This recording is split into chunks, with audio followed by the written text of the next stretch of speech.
As entidades me alertaram, mas o meu egoísmo me destruiu. Olá, Ana, Matheus e assombrados. Tudo bem com vocês? Espero que sim. Meu nome é Fulano, tenho 25 anos e o relato que trago aconteceu comigo mesmo. Todas as pessoas mencionadas neste relato tiveram os nomes substituídos para evitar qualquer constrangimento. Visto isso, sinta-se à vontade para mencioná-los. E desde já agradeço pela exposição dos fatos. Tudo começou quando a minha mãe soube da traição do meu pai, de longa data. Como se não bastasse, toda a minha família paterna tinha conhecimento do envolvimento dele com a Isadora. Ela foi a primeira namorada dele, que regressou à sua vida justamente quando os meus pais estavam noivos e de casamento marcado. Compareceu à comemoração de despedida de solteiro feita pelos amigos do meu pai. Filhos da mãe, hein? E até ficou com ele a noite toda. Nem vou dar minha opinião. Dias depois, meus pais se casaram sem que a minha mãe tivesse a menor desconfiança. Até mesmo porque o meu pai nunca falava de nenhuma ex dele. A aventura que tiveram na noite da despedida de solteiro dele teve consequência. Uma vez que ela engravidou e deu à luz uma filha. Com isso, ele a tirou da casa da mãe dela, colocando-a numa casa própria e assumindo as suas despesas, sem que a minha mãe nem sonhasse que isso estivesse acontecendo. Oi. O tempo passou e apenas no segundo ano de casamento foi que a minha mãe me teve. No entanto, nasci 2 dias depois do segundo filho do meu pai com a Isadora. Mas, meu Deus do céu, 2 famílias. Assim sendo, Andressa era a filha mais velha dele. 2 anos depois vinha o Emerson e 2 dias depois dele, eu. O envolvimento do meu pai com a Isadora era algo tão assim que ela comparecia a encontros e comemorações da família, sem nenhum pudor. Enquanto isso, a minha mãe, que morava mais longe, que era a legítima esposa, vivia ocupada com o comércio e raramente comparecia a algo. Ela até que sentia vontade, mas o meu pai sempre colocava como desculpa o comércio e tantas outras coisas. Ah, meu Deus do céu, não virou maledite. Eu virava maledite. Bom, maledite é a outra. Bom, enfim. Como ele trabalhava como representante de vendas na cidade e até no interior, a minha mãe nunca que imaginava que ele frequentava regularmente a casa da Isadora, chegando até a dormir com ela e tudo mais. A tia Lucrécia foi quem contou tudo para minha mãe, mas só o fez porque se desentendeu feio com ele. Tudo porque ele não permitiu que a minha avó fosse... Tudo porque ele não permitiu que a minha avó fosse avalista no negócio do marido dela, nem que fizesse o empréstimo para compras de mercadoria à sua loja. Diante disso, a minha mãe perdeu a compostura. Quem não, né?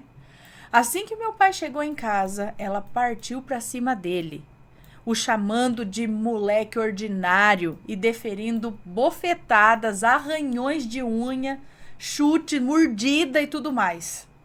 Chegou a rasgar as roupas que ele vestia e a tirar as coisas dele no meio da rua. Pensa numa mulher de 1,55 de altura, agredindo um brutamonte de 1,80. Ah, imagino. E ele todo atlético e musculoso. Ele tentava contê-la e entender o que estava acontecendo, mas ela não queria saber de conversa. Ela não queria saber de conversa. O que revoltada dizia que queria beber seu sangue. Eu estava na escola e só soube disso depois. Os vizinhos que vieram desatracá-los e acabar com a briga. Por sorte, a briga não foi no comércio. O meu pai simplesmente colocou as coisas dele no carro e foi para casa da minha avó, fumegando de ódio. Uai, por quê? Se encontrasse a tia Lucrécia, ele teria feito uma loucura. Em pouco tempo, a minha avó paterna foi ter com a minha mãe, juntamente com as outras irmãs do meu pai. Mas ela xingou de tudo quanto é nome e disse que não queria saber de ninguém da família dele e que ele nunca mais subiria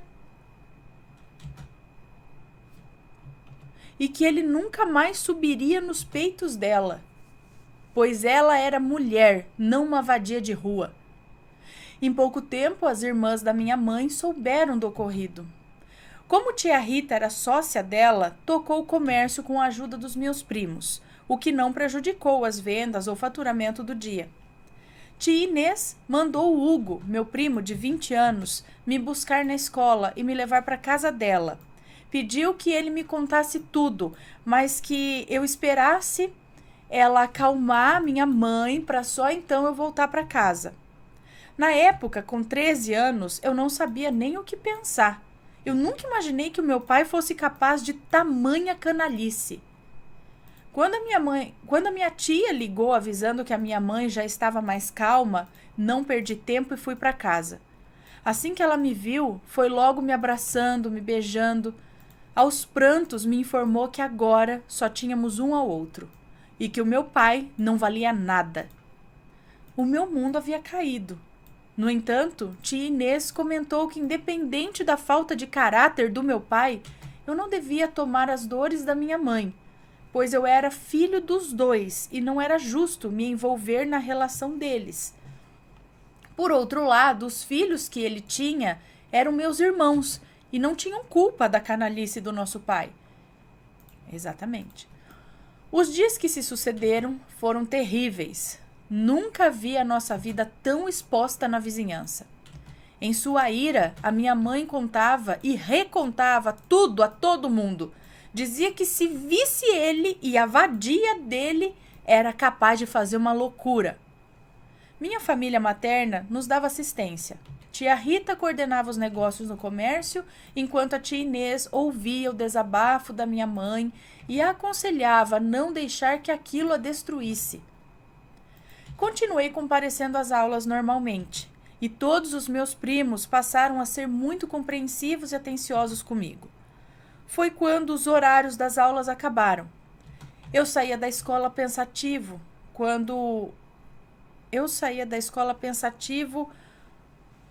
quando um pai me surpreendeu. É isso? Ele alegou que estava morrendo quando meu pai me surpreendeu. Ele alegou que estava morrendo de saudade de mim e que precisava falar comigo. Ele me levou ao seu automóvel e fomos para um restaurante. Assim que chegamos à mesa, ele perguntou como eu estava e contou que estava muito triste por tudo. Revelou que me amava muito e comentou que a minha mãe estava coberta de razão, mas que não queria perder a sua família e que nada era tão simples como parecia. Eita. Lembrou que, embora errado, sempre fez tudo o que podia para nos dar o melhor. E que seu envolvimento com a Isadora foi algo antes da minha mãe. Ele me contou tudo, desde quando conheceu a amante, da partida dela quando os pais descobriram o namoro secreto, as juras de amor e a promessa entre eles. Explicou que chegou a acreditar que a Isadora havia esquecido dele e que só se envolveu com ela para relembrar os velhos tempos, mas que era da minha mãe que ele realmente gostava. Ele me contou que após o nascimento da Andressa, deixou claro que ajudaria a Isadora no que fosse necessário, mas que a minha mãe era a sua esposa e que não a deixaria por nada. Contudo, a Isadora alegou que se conformaria com as migalhas do amor dele e que jamais atrapalharia sua vida com a minha mãe. E foi só por isso que ele concordou com o caso com ela. Contou que depois do nascimento do Emerson, eles romperam, mas a Isadora vivia o esperando e que ele não teve a coragem de abandoná-la com os 2 filhos e um amor abnegado e conformado com sobras. Lembrei-me das recomendações da tia Inês e comentei que eu estava triste pela saída dele, mas que não era justo eu me meter na história dele e da minha mãe. No entanto, só queria que eles não se tornassem inimigos. Ele confessou que adorava minha mãe e que se tudo desse certo, todo aquele pesadelo seria algo provisório. Logo estaria de volta à nossa casa. Alegou que se a minha mãe o perdoasse, a história dele e da Isadora estava definitivamente acabada.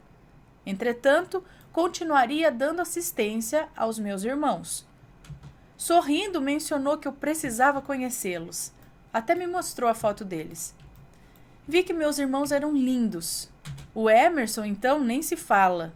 Secretamente me perguntava se ele sofria o mesmo que eu, ou se era totalmente indiferente à dor e culpa que eu carregava em meu ser. Tudo por me sentir diferente e ser atormentado por desejos que me perturbavam desde quando me entendi por gente. Só torcia para que ele não fosse como eu. A conversa com meu pai foi muito proveitosa. Sentia que ele foi sincero em cada palavra e tinha muita esperança em tê-lo de volta em nossa casa.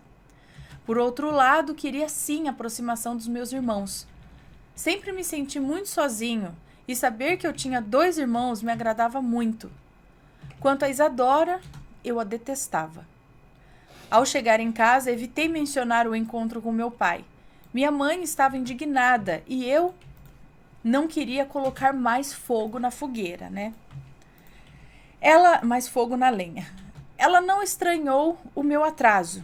Disse a ela que almoçaria depois, pois tive um lanche reforçado na escola. Ao que ela me contou que o meu pai era muito descarado. Agora ficava ligando o tempo todo para ela, mas por ela ele que mofasse sentado. Avisou que estava de olhos bem abertos e que não era a mesma boba de antes. E de uma coisa eu podia ter certeza: o meu pai para ela não era mais nada, e até o que sentia por ele havia se tornado nojo, ressentimento e revolta. Pelo tempo que foi uma tola e vivia se sacrificando enquanto ele vivia sua vida com uma vadia que com certeza debochou muito da cara dela, sorrindo às suas custas. Alegou que daquele dia em diante as coisas iam mudar drasticamente, que ela se amaria mais e se colocaria acima de qualquer coisa. Adiantou que arrumaria outro homem que a merecesse e que o meu pai fizesse bom proveito da vida. Pensei que ela estivesse falando da boca para fora, apenas tomada pelo sentimento de ódio. Mas as semanas que se sucederam mostraram que ela não estava para brincadeira. Continuava evitando qualquer contato com meu pai, ou qualquer pessoa da família dele. Se inscreveu na academia, cortou e pintou os cabelos, o que o meu pai nunca deixava fazer. Mesma coisa do Matheus aqui, né? Quando quer fazer uma coisa no cabelo, ele nunca deixa. Imagina, ele sempre apoia tudo. Enfim, tá certa! O que o meu pai nunca deixava fazer, passou a frequentar salões de beleza e fazer as unhas antes abandonadas, a própria sorte, estavam o tempo todo pintadas. Inventou de fazer limpeza de pele, trocou todas as suas roupas, foi no dentista arrumar alguns dentes e passou a sair com as amigas da academia para festas. Minha mãe não era a mesma, estava repaginada. Tanto que até os vizinhos começaram a reparar nela e ela começou a ter vários admiradores. No entanto, ela alegava não querer a nenhuma mulher o que aconteceu com ela. Daí, não dava corda. Para homens casados, né? Daí ela não dava corda. Até as vizinhas a elogiavam, alegando que ela estava mais linda do que nunca. No que diz respeito à casa, não deixou de cumprir suas obrigações como dona e até voltou a trabalhar no comércio, mas só meio expediente. Alegava que nunca mais seria a mesma tola. Com o tempo, conheceu um mototaxista de 25 anos. Na época, minha mãe estava com uns 30 anos. E inventou um namoro. Quando soube, o meu pai quase pirou. Para piorar, Hamilton era um cara lindo, de olhos verdes e corpo de um verdadeiro modelo. Era 10 anos mais jovem que o meu pai e exalava vigor. Toda a família bateu contra o novo relacionamento dela, mas ela alegou que da vida e das necessidades quem sabia era ela. Meu pai estava tão transtornado que a xingou de tudo quanto é nome. Alegou que agora ela estava como sempre desejou e que nem esperou o divórcio sair para soltar a perseguida doidada. Uai, o que tá achando ruim agora, né? Bom, mas que ela ainda iria quebrar a cara feio e que ele a ignoraria como uma perdida de rua. Ele detestou ver como ela estava vestida e o que ela fez com seus cabelos. Disse que de uma senhora casada ela havia se tornado uma qualquer.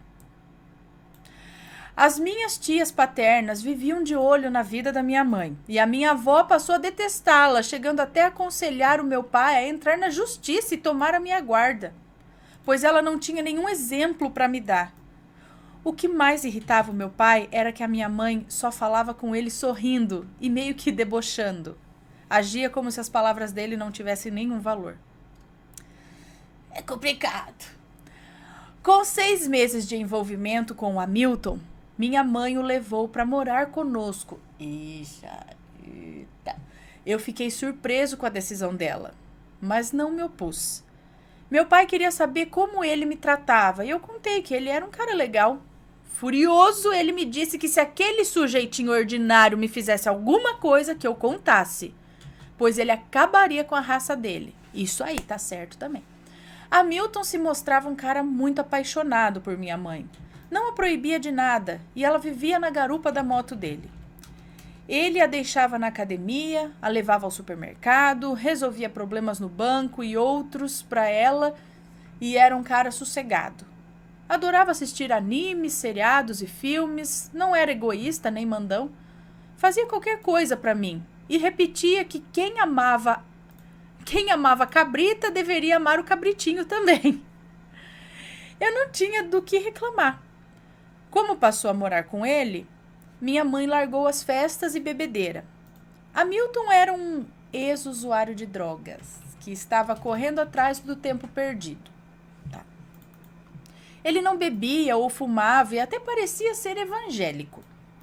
Esteve internado em um centro de reabilitação para viciados e estava com 6 meses na rua quando conheceu a minha mãe. A mãe dele, Dona Antônia, tinha um jeitinho de vó. E como nem ele, nem o Luiz Mário tinham filhos... Quem? Ela me adotou como neto. Era o irmão dele, acho. Ela me adotou como neto. O outro filho dela também estava internado, mas num reformatório. Ele se envolveu num crime e foi condenado a 3 anos. Isso quando tinha 17 anos. Em breve sairia, mas o padrasto dele não o queria em casa, até mesmo porque a família da vítima só estava esperando ele aparecer para cobrar. Além dos dois, Dona Antônia tinha uma filha, mas essa nunca deu trabalho. Nesse período, eu já estava com 13 anos e passei a gostar muito da família do meu padrasto. O relacionamento da minha mãe com ele estava tão bem que eles estavam tentando engravidar. Meu pai, quando soube, ficou pasmo e disse que seria muito bonito uma velha amamentando um guri de um patife de rua. Velha, 30 anos, eu sou o quê então, gente? Eu tive Vitória com 32. Bom, percebi que ele ainda sentia algo pela minha mãe e torcia para que nada desse certo para ela, né? Irritado, ele comentou que até que não seria uma má ideia ele tentar uma nova gestação com a Isadora. Por outro lado, eu já frequentava a casa da Isadora e tinha um bom relacionamento com os meus irmãos. Com 3 meses que eu havia feito aniversário, a minha mãe, muito contente, descobriu que estava grávida. Hamilton ficou tão feliz que até chorou. Não parava de fazer carinho na barriga da minha mãe e disse que ajudaria a cuidar do bebê. Quem não gostou de saber que ela estava grávida foi o meu pai. Toda a família dele dizia que ela havia acabado de destruir a sua vida. Nesse período, Hamilton vendeu a moto e junto com a minha mãe compraram um carro. Ele também passou a trabalhar no comércio da minha mãe e com isso acabou conquistando a confiança de toda a minha família materna. Foi quando o irmão dele saiu do reformatório e, conforme combinado entre a minha mãe e a dona Antônia, ele foi morar em nossa casa. Para evitar comentários, a história era que ele vivia no interior e, como não se dava bem com o padrasto, minha mãe concordou em recebê-lo em nossa casa. Dona Antônia fez questão de repassar dinheiro à minha mãe para custear a estadia do Luiz Mário. Eu já tinha ouvido falar muito dele, mas eu não o conhecia. E qual foi a minha surpresa ao vê-lo? Ele era muito vistoso. Tinha os olhos da cor do irmão, um porte físico perfeito. Era mais jovem, mais alto e surpreendentemente mais bonito. Não foi à toa que as vizinhas solteiras ficaram eufóricas ao conhecê-lo. Eu estava vindo da casa da tia Inês. Era um dia de sábado e passei um bom tempo jogando videogame. Foi quando, ao chegar em casa, me deparei com o Luiz Mário assistindo TV na sala. No ato, fiquei pasmo com o quanto ele era lindo e, naquele momento, eu me apaixonei. Mesmo me estremecendo e mal conseguindo conter o meu olhar, eu procurei disfarçar. A partir de então, começou o meu sofrimento. Eu não parava de pensar nele. Eu procurava fingir indiferença, desviava o olhar, distraía minha mente, mas o desejava com desespero, culpa e medo. O pior foi que ver a mulherada da rua dando mole, disputando a atenção dele, só me fazia desejá-lo ainda mais. Mas sabia que as minhas chances eram zero, uma vez que o negócio dele era apenas mulher. Como se não bastasse, ele dormia em meu quarto, numa cama de solteiro. Às vezes eu me levantava à noite só para admirá-lo. E eu ficava trêmulo, perdi o fôlego só em me aproximar dele, principalmente quando ele estava dormindo. Porém, morria de medo e de vergonha dele perceber o meu interesse. Às vezes fingia estar dormindo só para vê-lo transitando no quarto, só de toalha, só de cueca ou mesmo despido. Já que, acreditando que eu estava dormindo, ele não se preocupava em estar descomposto. Sentia-me culpado por desejá-lo tanto, mesmo depois que nos tornamos amigos. Ele, com 20 anos, todo desenvolvido fisicamente, totalmente hétero, nunca me deu uma brecha, nem mesmo para uma brincadeira que eu pudesse abraçá-lo. E eu, um moleque magrelo de 14 anos, que não tinha nada que o agradasse, sofria em silêncio. Aproveitando o calor da minha cidade, procurava dormir despido, mas ele sequer se aproximava da minha cama, ou olhava para mim. Atento aos desenhos que ele gostava de fazer, descobri que eram personagens femininos de animes, quando não, umas mulheres sensuais e lindas. Sabia que aquilo era uma maneira dele exteriorizar os seus desejos, né? E aquilo me entristecia. Diante de todos, agia com muita naturalidade e vivia me contendo e disfarçando para não perder a amizade dele. Meu maior medo era ser odiado por ele, ou assustá-lo com alguma imprudência. Estava tão descontrolado que eu sentia que eu ia enlouquecer. Foi quando ouvi falar de um curador que, além de trabalhar com ervas, trabalhava com entidades. Ele era tão famoso no bairro que tinha pessoas que, antes de ir aos médicos, recorriam a ele. Ele benzia crianças, tirava quebrante, mal-olhado, fechava a arca. O que é fechar a arca? Fechava a arca, curava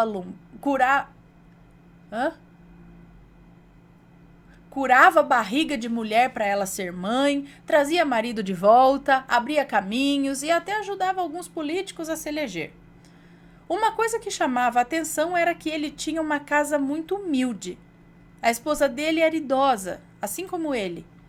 Ela era quem geralmente recebia as pessoas para as consultas e era uma mulher muito boazinha, de fala doce e jeito carinhoso. Eu não entendia ao certo o que pedia a ele.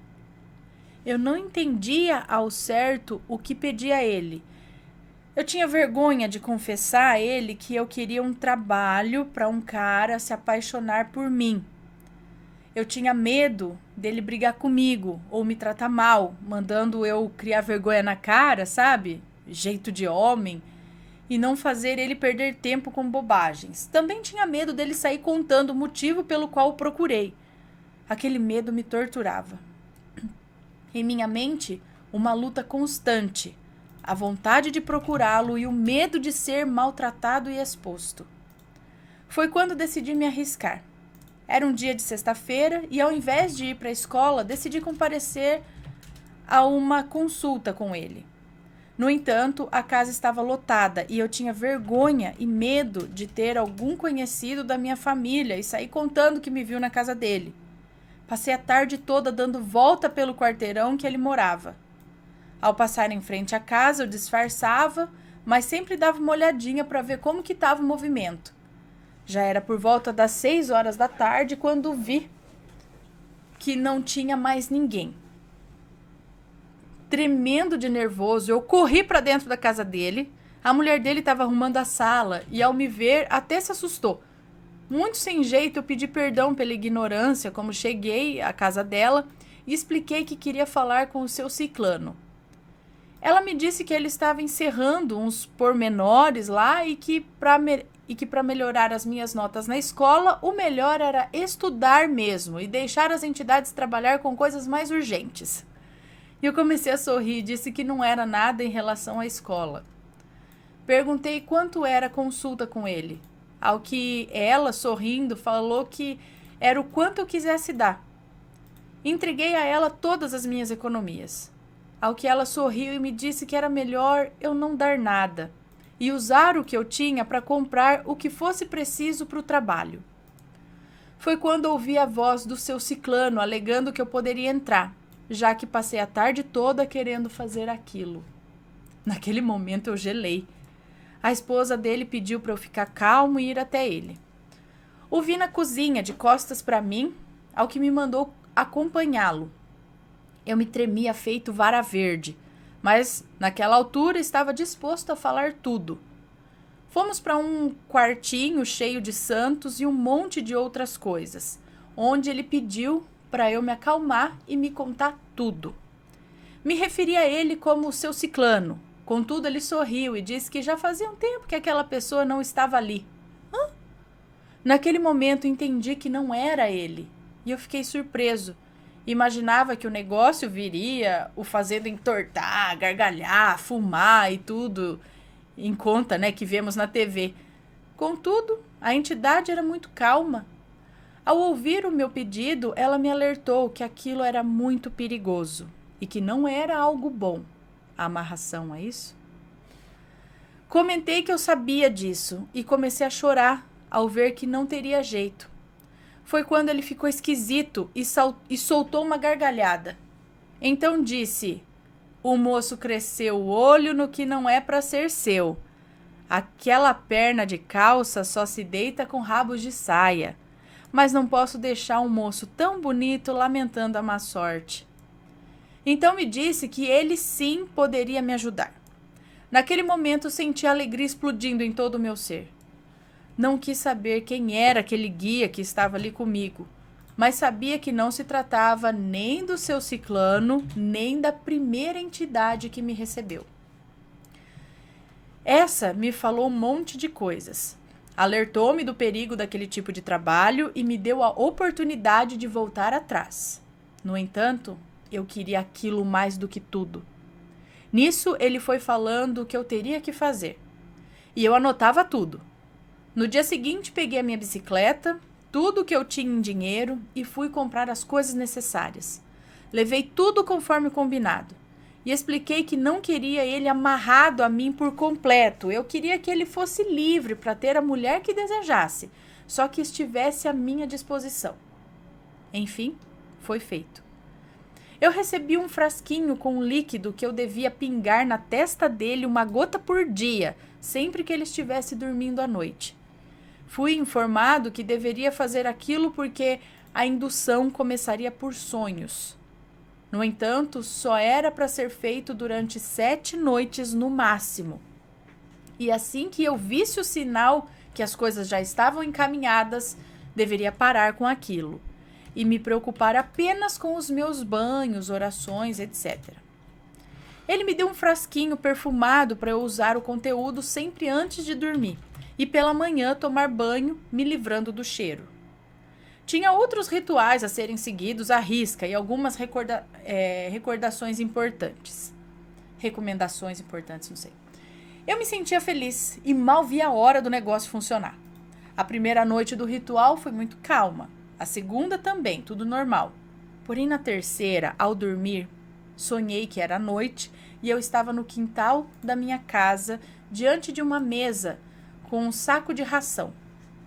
E um animal que era a mistura de uma galinha preta e uma serpente. Eu estava no quintal da minha casa, diante de uma mesa com um saco de ração e um animal que era a mistura de uma galinha preta e uma serpente. No sonho, a minha missão era alimentar aquele animal esquisito. E assim eu fazia. Quando um vento abriu o portão do muro. Nisso, voltei-me para a entrada do portão e eis que surge uma mulher linda, de cabelos escuros, lisos, na altura da cintura. Ela parecia majestosa. Em uma das orelhas, uma rosa vermelha. Nos lábios, um batom vermelho. No corpo, um vestido vermelho. E até os sapatos de salto que usava eram vermelhos. Ela exalava um cheiro delicioso e emanava uma onda de desejo tão grande que mesmo eu, que não gostava de mulher, sentia vontade de me deitar com ela e possuí-la. Tempo depois, ele se aproximou de mim.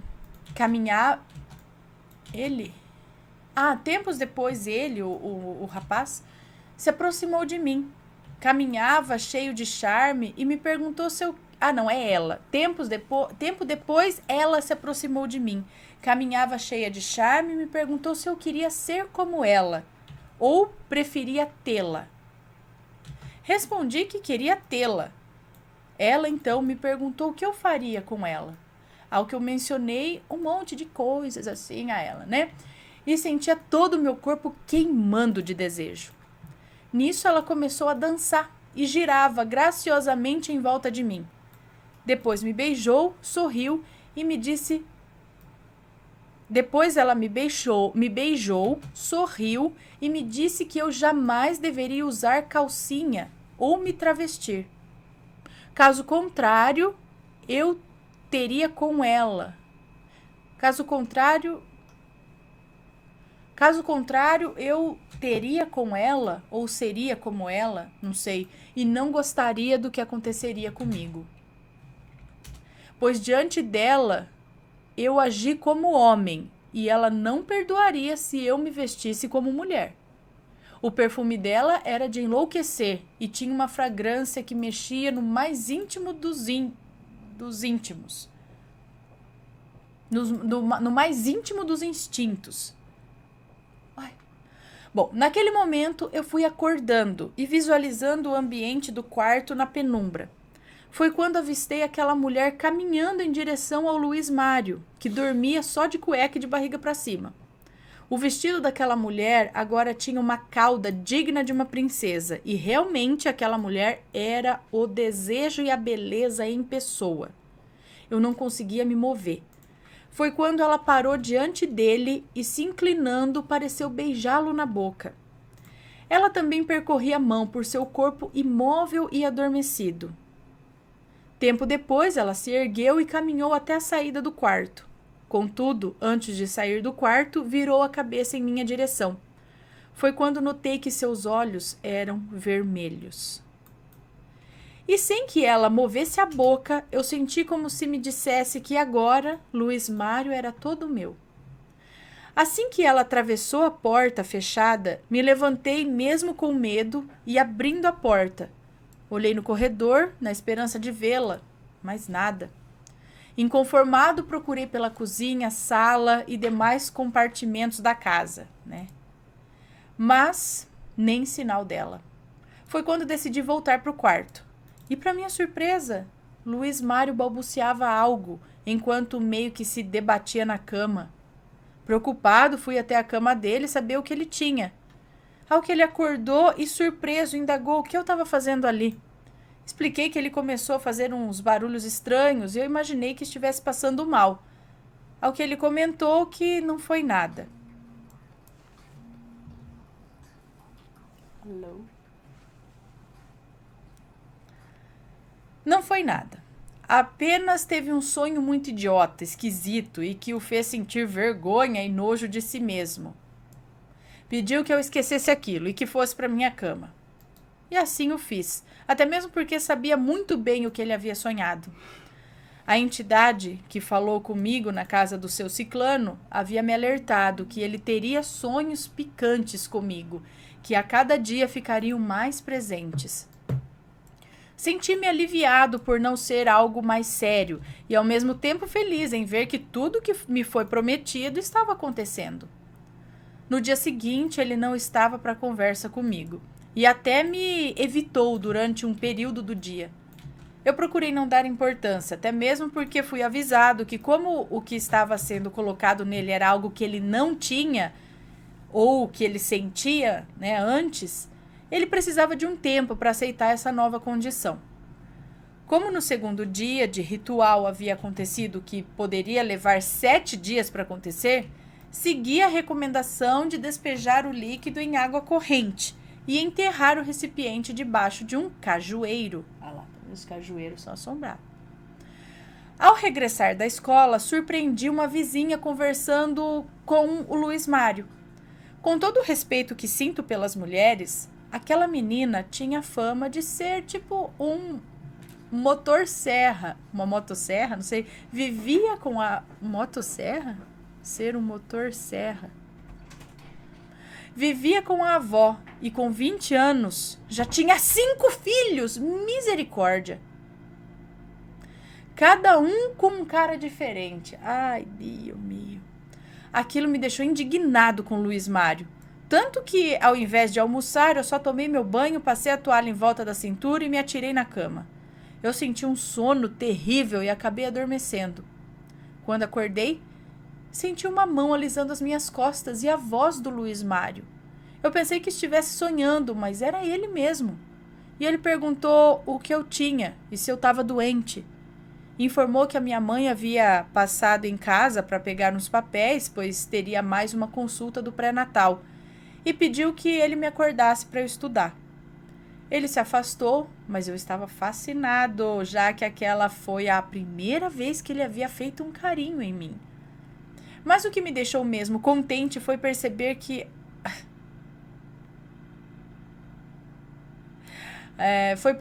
eu não estava mais com a toalha ao meu redor. Me perguntei se ele...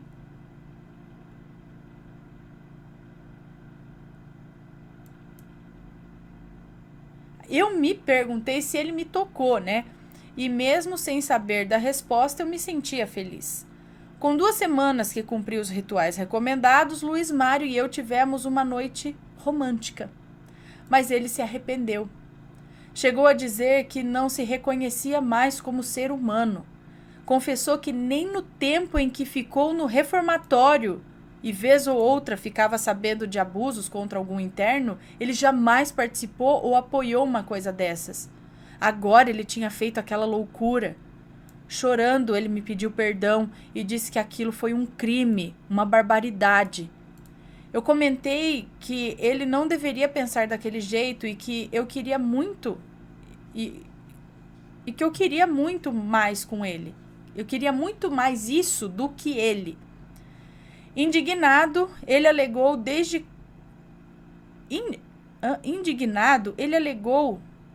que desde quando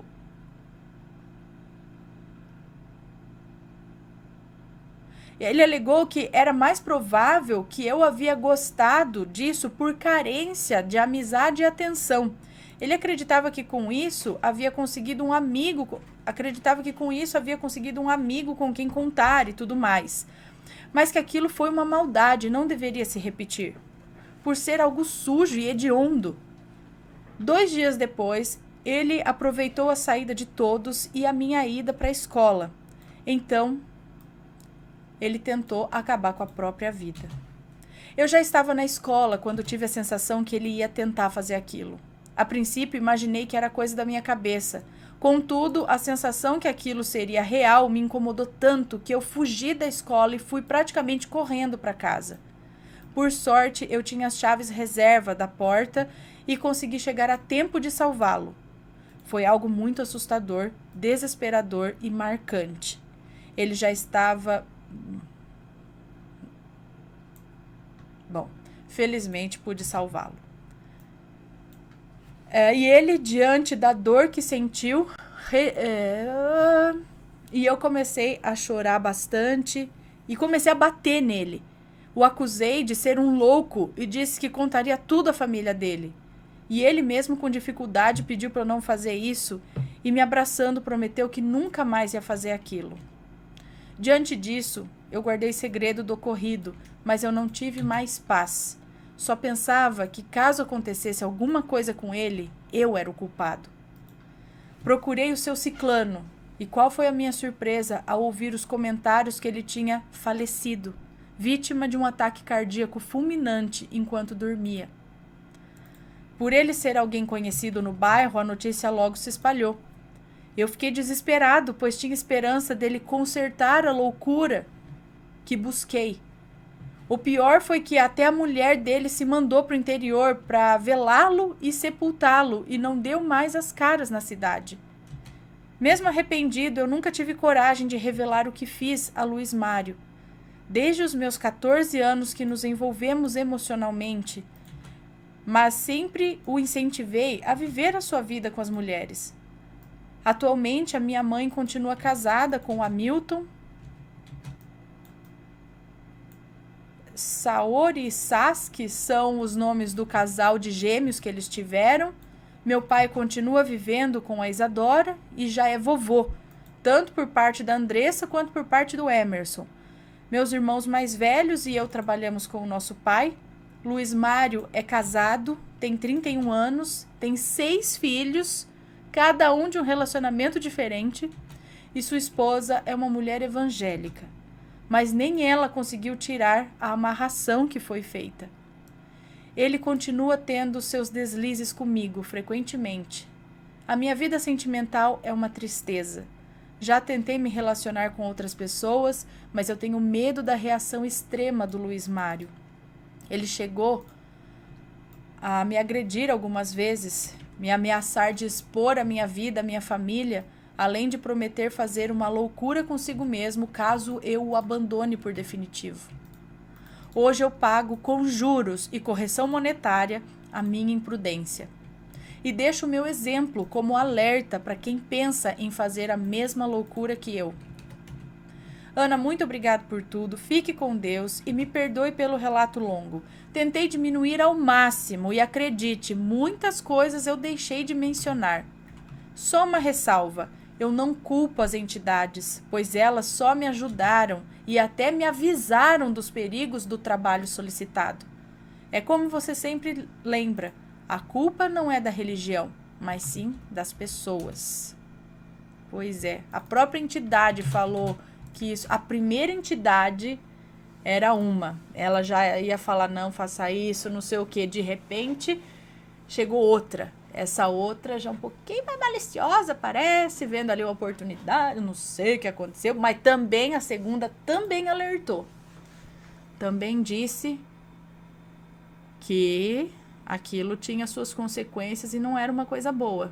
Mas aí vai, né? Aí vai a vaidade humana, o egoísmo, a cegueira, a luxúria, enfim, não sei, né? Todo aquilo que nós seres humanos ficamos cegos às vezes, né?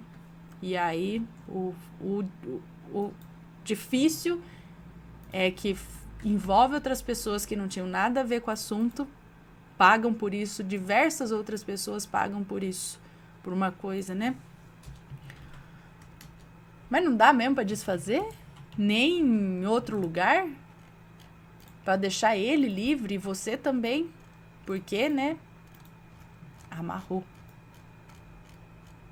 E é sempre assim, sempre fica esquisito. Não é uma coisa natural, né?